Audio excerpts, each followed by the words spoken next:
தரம் குறைந்த மருந்து பொருட்களினால் கண் பார்வையை இழந்தவர்களுக்கு இதுவரையில் நட்டகீடு வழங்கப்படவில்லை என குற்றம் சுமத்தப்பட்டுள்ளது.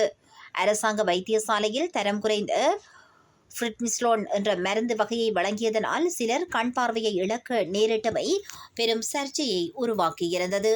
எனினும் இந்த நோயாளிக்கு வழங்குவதாக இலங்கை அரசாங்கம் உறுதியளித்த நட்டகீடு இதுவரையில் வழங்கப்படவில்லை என சுகாதார தொழிற்சங்க கூட்டணி குற்றம் சுமத்தியுள்ளது.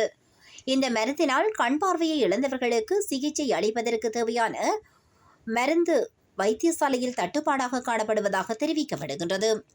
இதனை தனியார் மருந்தகங்களில் கொள்வனவு செய்யும் போது பெருந்தொகை பணத்தை செலுத்த நேரிடுவதாக சுட்டிக்காட்டப்பட்டுள்ளது. இந்தியாவில் உற்பத்தி செய்யப்பட்ட தரம் குறைந்த மருந்து பயன்பாட்டினால் கண் பார்வையை இழந்த நோயாளிகளை பராமரிக்கும் பொறுப்பு அரசாங்கம் மற்றும் சுகாதார அமைச்சினை சார்ந்தது என வலியுறுத்தப்பட்டுள்ளது. எனினும் இந்த நோயாளிகளின் அரசாங்க வைத்தியசாலையில் மருந்துகின்றி தனியார் மருந்தகங்களில் கொள்வனவு செய்ய நேரிடுவது அநீதியானது என தொழிற்சங்க ஒன்றியம் தெரிவித்துள்ளது.